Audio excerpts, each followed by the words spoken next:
আসসালামু আলাইকুম, welcome back to my another video. তো আজকে আপনাদের কাছে আমি আরেকটা নতুন ভিডিও নিয়ে চলে আসলাম। আজকে আমি নিয়ে এসেছি রান্নার ভিডিও। আমি ভাবলাম একঘেয়েমি ভিডিও দেখলে হয়তো বা আপনাদের কাছে বোরিং লাগবে, ভালো লাগবে না, এই জন্য আজকে আমি একটু অন্যরকম ভিডিও নিয়ে আসলাম। এটা রান্নার ভিডিও, আমার হাতের মাছের তরকারি। তো এই রান্নাটা আমি এই মাছটা রান্না করেছিলাম আয়ের মাছ, আর এই আয়ের মাছ রান্না করেছি আমি কুমড়ো দিয়ে। তো এই মাছ রান্না করার A to Z সম্পূর্ণ আমি আপনাদের সাথে শেয়ার করার চেষ্টা করেছি। আমি যেহেতু কুমড়ো দিয়ে রান্না করব, তো কুমড়োগুলো সুন্দরভাবে ছিঁড়িয়ে নিলাম। আমার আসলে বটির চাইতে আমি এই চপিং বোর্ডে ছুরি দিয়ে রান্নাবান্নার সব কাটাকাটি করতে বেশি সুবিধা বোধ করি, আর এই জন্য আজকে আমি এভাবে আপনাদের সাথে শেয়ার করতেছি। তো আমি সুন্দর করে ফালা ফালা করে কেটে নিলাম, যা আপনারা দেখলেই বুঝতে পারবেন। এই যে আপনাদের দেখিয়ে দিলাম, এভাবে লম্বা লম্বা, মাঝখানে কাটি নাই। এই কুমড়োটা অনেক সুন্দর ছিল, তো একদম সহজেই সিদ্ধ হয়ে যাবে, এই জন্য আমি বেশি ছোট এবং বেশি চিকন করি নাই, যাতে করে এই কুমড়োগুলো সুন্দরভাবে আস্ত থাকে। আর আমি পেঁয়াজগুলো কেটে নিলাম। আমি বললাম না আপনাদের সাথে A to Z সম্পূর্ণ শেয়ার করব, আর তার জন্য সব কিছু কাটা থেকে শুরু করে রান্না সব কিছু শেয়ার করব। আপনারা দেখতে থাকুন, ইনশাল্লাহ আপনাদের ভালো লাগবে আমাদের এই ভিডিও। আর আমাদের এই ভিডিও যদি কোথাও কোনো অংশে ভালো লেগে যায়, তাহলে অবশ্যই আমাদের চ্যানেলটি সাবস্ক্রাইব করে দেবেন, তাহলে আমাদের অনেক ভালো লাগবে। আমার এই চ্যানেলে 500 সাবস্ক্রাইব হতে আর খুব বেশি সাবস্ক্রাইবের দরকার নাই। যদি আপনারা একটু কষ্ট করে সবাই সাবস্ক্রাইব করে দিতেন, তাহলে আমার খুব সহজে 500 সাবস্ক্রাইব হয়ে যেত এবং আমার অনেক ভালো লাগতো এবং আমার চ্যানেলটি আরেকটু গ্রো হতো। আপনাদের ভালোবাসা ছাড়া আমার কোনোভাবেই সম্ভব না এই চ্যানেল এগিয়ে যাওয়ার, তা আপনাদের এই ভালোবাসার অনেক আমার প্রয়োজন। তো এই যে আমি চুলাতে বসিয়ে দিলাম পাতিল, তারপরে এখানে পেঁয়াজ, কাঁচামরিচ, তেল দিয়ে দিলাম।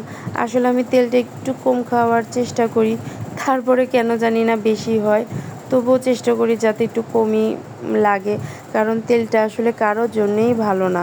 মাঝখানে আমরা সরিষার তেল খাইছিলাম, কিন্তু ইদানিং দেখতেছি কেমন জানি ভালো লাগতেছে না। আসলে ঢাকার জিনিস তো সব কিছুই ভেজাল, তেলের মধ্যেও ভেজাল, তেলটা কেমন জানি গন্ধ লাগে, এই জন্য আর কিছুদিন হলো আমরা সরিষার তেল খাচ্ছি না, আবার সেই সয়াবিন তেলে চলে আসছি। তো আমি এখানে আবার তেজপাতাও একটু দিলাম।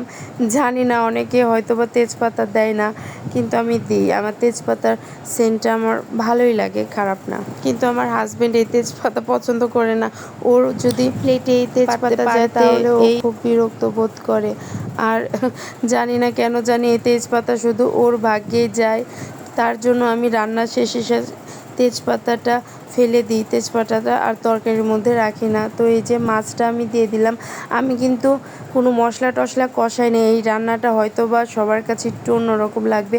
আমি এই মাছটা সব ধরনের মশলা দিয়ে সুন্দরভাবে মাখিয়ে প্রায় 20 মিনিটের মতো রেখে দিয়েছিলাম। এখানে আমি আদা, রসুন, জিরা বাটা এবং হলুদ, মরিচের গুঁড়া আর পেঁয়াজ বাটা এগুলো দিয়ে সুন্দরভাবে মেখে রেখেছিলাম। এইভাবে মাছ রান্না করলেও কিন্তু অনেক সুন্দর লাগে খেতে, এবং মাছের ভিতরে সব ধরনের মশলা যায় অনেকক্ষণ মাখিয়ে রাখার জন্য। আসলে এক এক জেলার এক এক রকম রান্না, তো আমাদের এখানে উত্তরবঙ্গের মানুষরা কিন্তু এভাবেই রান্না করে। আপনারা কোন জেলায় যদি এভাবে রান্না করেন, মাছটা মাখিয়ে তারপরে সোমবার দেন, তাহলে অবশ্যই আমাদেরকে কমেন্টের মাধ্যমে জানাবেন। তো এখানে আমি কুমড়োগুলো দিয়ে দিলাম, আর কুমড়োগুলো দিয়েও আমি কিন্তু অনেকক্ষণ এটা কষিয়ে নেব। এই তরকারি কিন্তু প্রায় 2বার করে কষানো হয়, কারণ আমি প্রথমে মাছটা দিয়ে সুন্দরভাবে কষিয়ে নিলাম, তারপরে আবার এই কুমড়ো দিয়ে সুন্দরভাবে কষিয়ে নিলাম। আমার কিন্তু তরকারিতে লাল লাল কালার থাকলে ভালোই লাগে।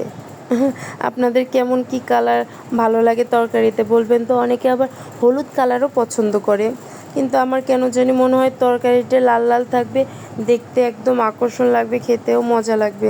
তো এই যে সুন্দরভাবে আমি এগুলো কষিয়ে নিলাম, তারপরে এই মাছগুলো দিয়ে দিলাম। আর এভাবে দিলে মাছটা কিন্তু ভাঙারও কোনো সম্ভাবনা থাকে না। আর এই আয়ের মাছ রান্না করার আগে যেমন নরম থাকে, কিন্তু রান্না করার পরে এই মাছগুলো কিন্তু অনেক শক্ত হয়ে যায়। তো আমার এই রান্নাটি কেমন লাগলো অবশ্যই জানাবেন। এখন আমি সুন্দর করে জাল দিয়ে এই মাছটার ঝোলটা কমিয়ে নেব। এই যে আমার ফাইনাল লুক মাছের, আমি খেতে বসছি। তো এই যে খাওয়ার সময় আপনাদের সাথে একটু শেয়ার করলাম। তো আজ এই পর্যন্ত, সবাই ভালো থাকবেন, সুস্থ থাকবেন এবং আমাদের চ্যানেলের সাথে থাকবেন। আল্লাহ হাফেজ, বাই বাই, সি ইউ।